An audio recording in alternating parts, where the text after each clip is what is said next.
They tried naturopaths, nutritionalists, they tried traditional Chinese medicine, they tried chiropractic, they tried massage, they tried everything, and nothing was working. And in the end, he just couldn't bring himself to go to school or get out of the house. After his first session with ACE, his mother was able to cajole him into the car. They were taking his younger brother down to the beach. Then his mother was able to cajole him to get out of the car and have a look at the beach. And then he said, "Do you mind if we go home? I want to go and get my bathers and go for a swim." And that was just amazing for his parents. This kid hadn't been out for 3 years, and here he was suddenly, "I think I'd like to go for a swim."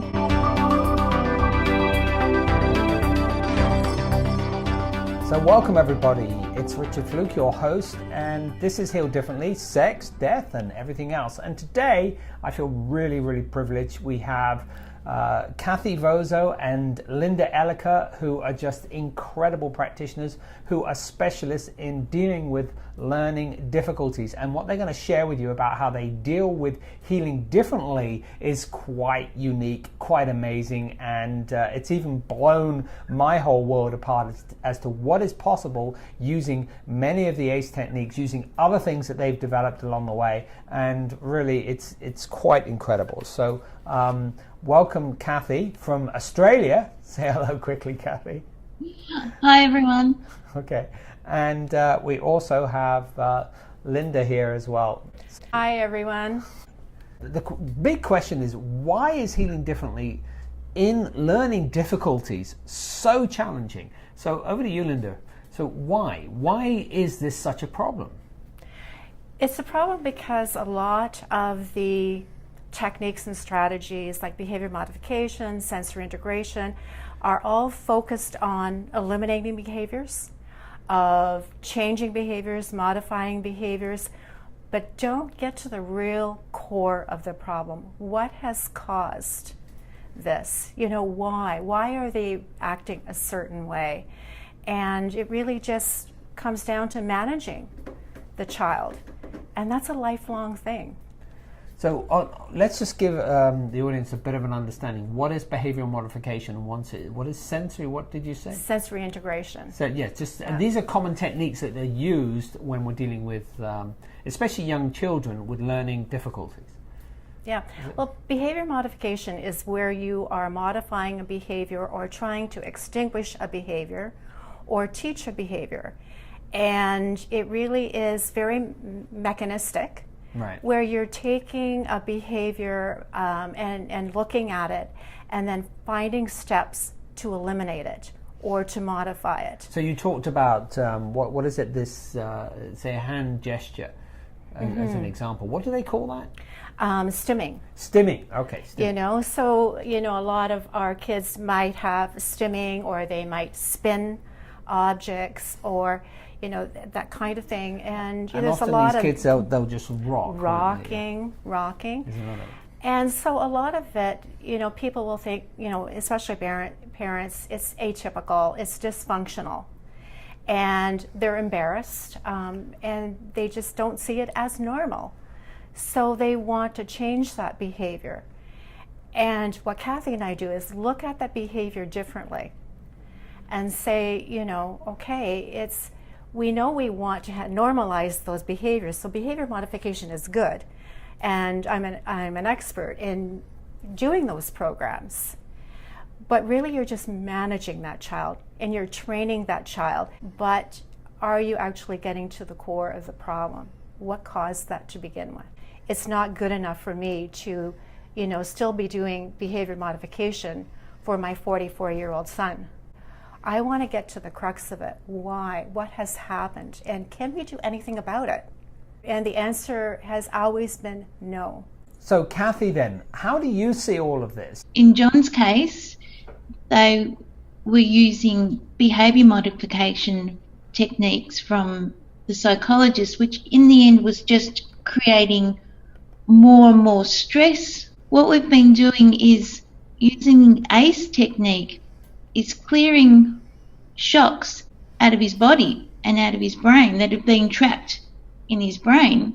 And the techniques that he learned from the psychologist now make sense to him, and he can actually incorporate them himself. Let's just talk a little bit about why did you get into this, or more importantly, how did you get into this? Well, I got into learning disabilities because I'm a teacher, and I've been teaching for over 45 years.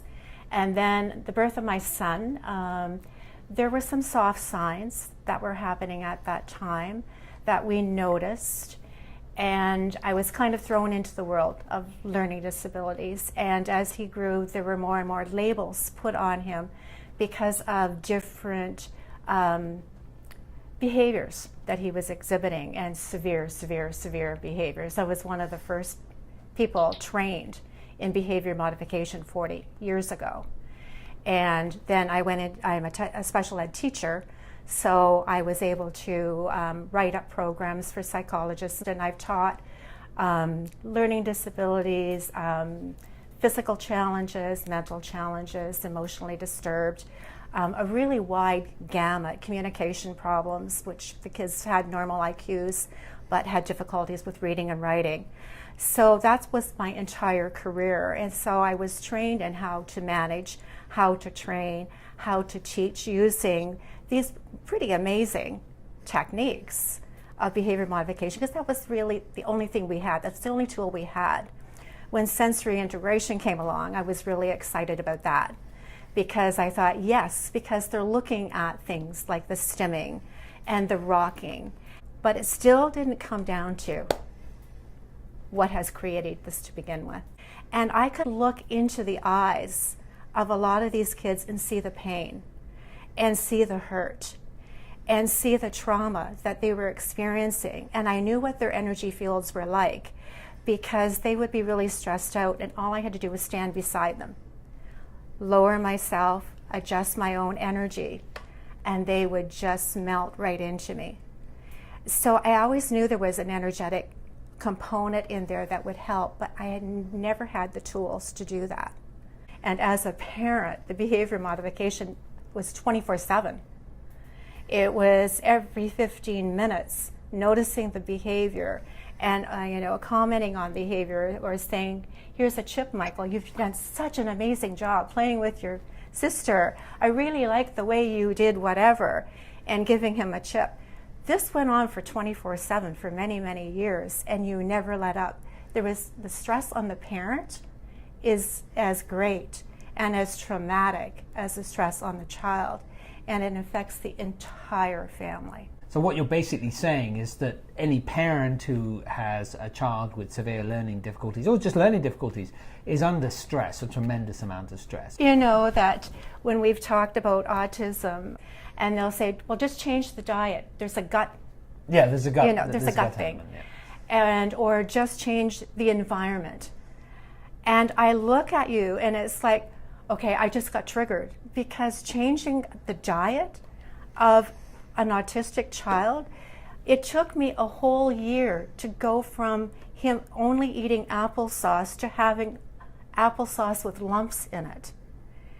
And he has to be hospitalized to do that. Let's go over to Kathy. Yeah.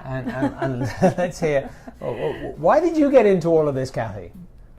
Well, same as Linda, I also used to be a school teacher, and I taught primary school kids, and I taught in quite a disadvantaged area, so they had a lot of emotional stress because of the home environments that they were in. If I was able to connect in with these children emotionally, I would then get more learning out of them.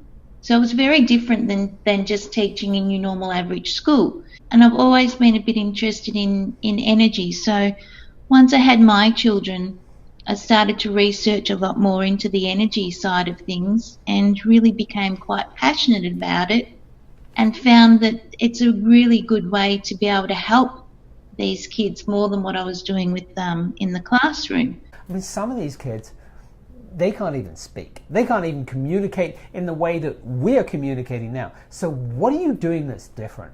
What Linda and I do is called surrogate work.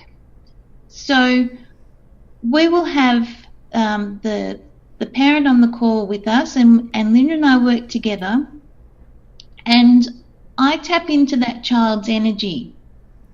And that might sound a little bit weird, but all I'm doing is having that child's energy on me, and then I can feel that child's energy and I get an idea of what's going on. The way this works is the way I explain it, is it's like switching on your TV station. I'm like the antenna for a TV.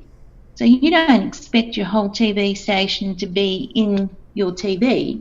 You switch it on, an antenna picks up the frequency, and that frequency goes into your TV.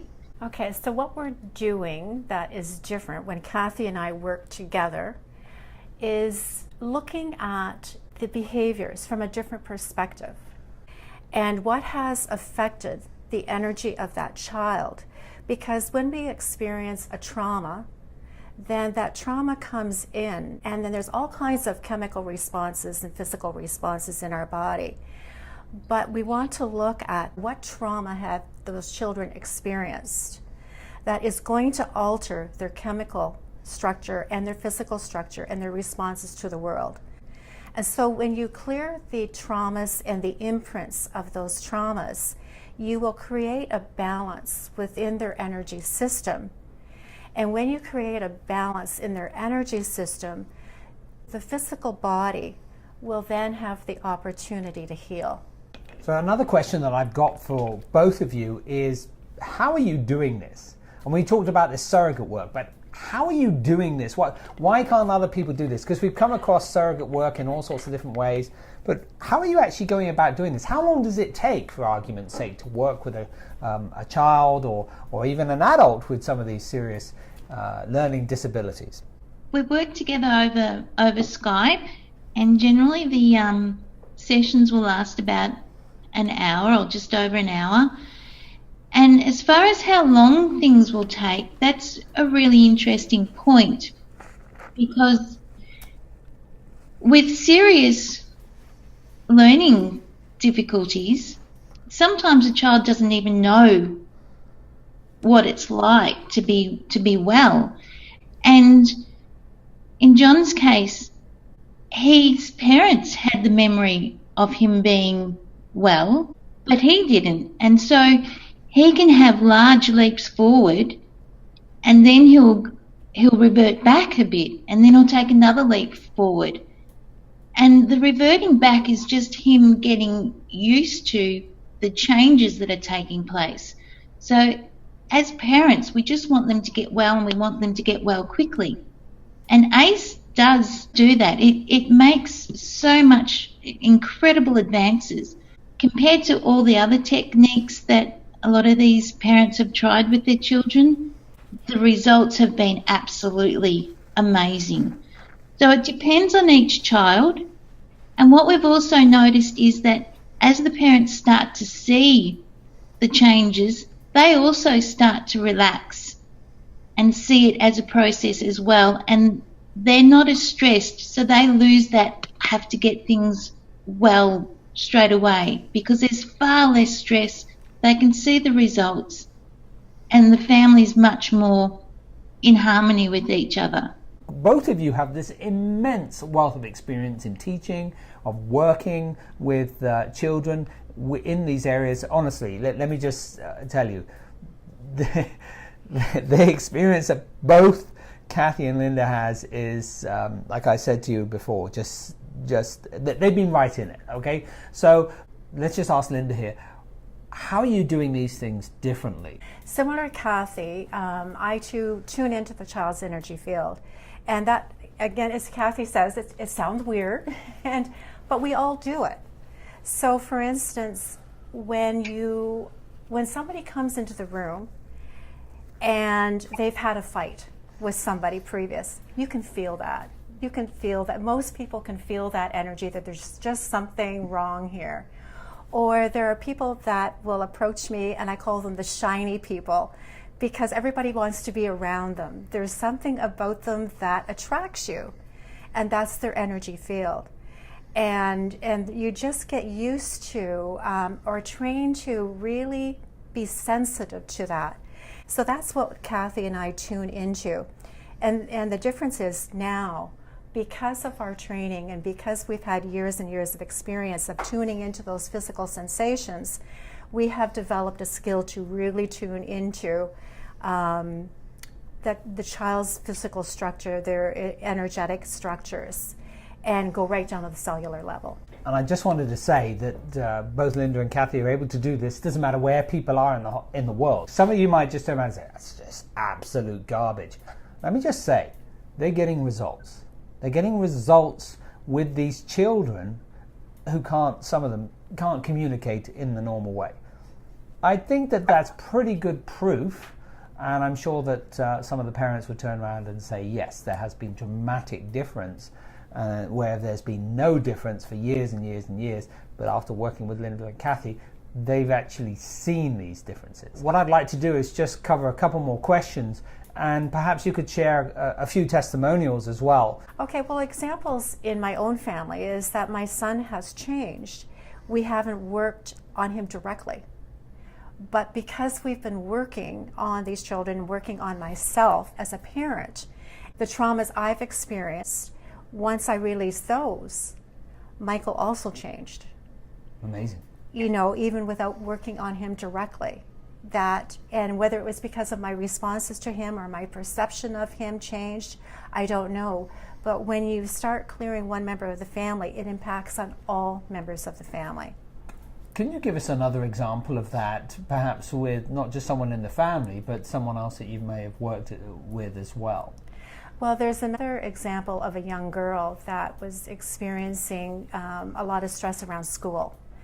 And severe, like she just could not get herself to school, a lot of meltdowns in response to that, and great anxiety, you know, in the family of trying to get her to go, and you know, she was at the age, 12, and it was really difficult to do that.